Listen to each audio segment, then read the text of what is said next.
Hey everyone, as we move into the closing weeks of 2022, I want to highlight 3 economic trends commercial real estate investors should watch in the first half of the coming year.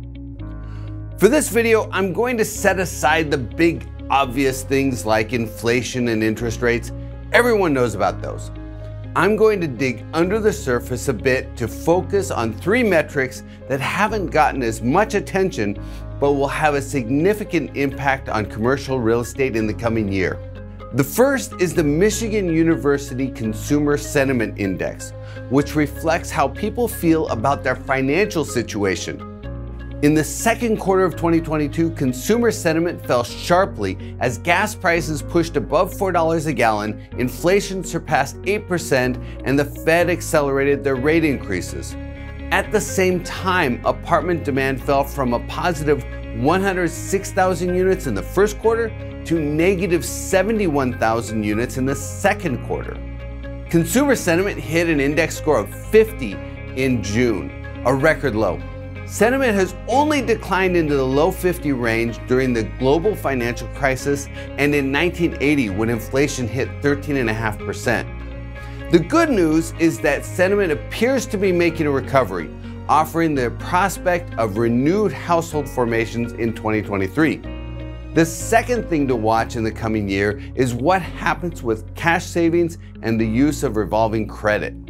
For the last year or so, I've frequently said that the significant stockpile of cash savings will sustain consumption and that the real bite of the Fed rate increases won't be apparent until the savings overhang burns off. Total cash savings kept growing until August of 2022. Since then, total deposits have fallen by nearly $400 billion, and based on the current trend, total savings will move back into alignment with the historical norm sometime in the second half of 2023. In addition, since June, the use of credit has increased significantly. Total revolving credit debt pushed to $925 billion in October, the highest level on record. But if you factor in inflation, credit debt is only up 9.7% on a real basis compared to last year, and it's actually 5.6% below where it was before the pandemic. So credit debt is not looking problematic yet, but it's definitely worth monitoring as a risk indicator in 2023. The third thing I'll be watching is the gap between the number of open positions and the number of unemployed people.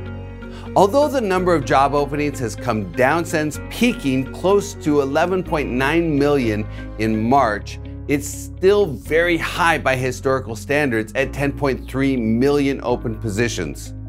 Conversely, the number of unemployed people looking for work has been fairly stable, around 6 million for the last year or so. The 4.3 million person labor shortage spread, though not the highest it's been, is definitely well above what we've seen historically. In fact, normally there are more unemployed people than there are jobs. So even though the Federal Reserve is saying they believe the unemployment rate will need to go to 4.4% to get inflation under control, I'm a bit skeptical we'll get there. There's just too many vacant jobs. Nonetheless, we need to monitor the job openings data.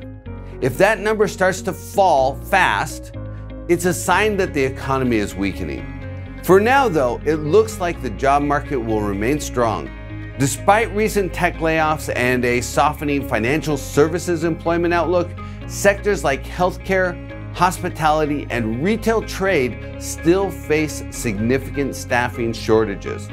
The combination of how these 3 economic trends play out in 2023 will have a significant bearing on the commercial real estate market.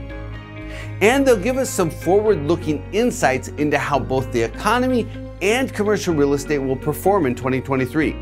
Aside from the inflation readings and what the Fed does, these 3 indicators are the key signals investors should monitor as they keep their eyes on the horizon.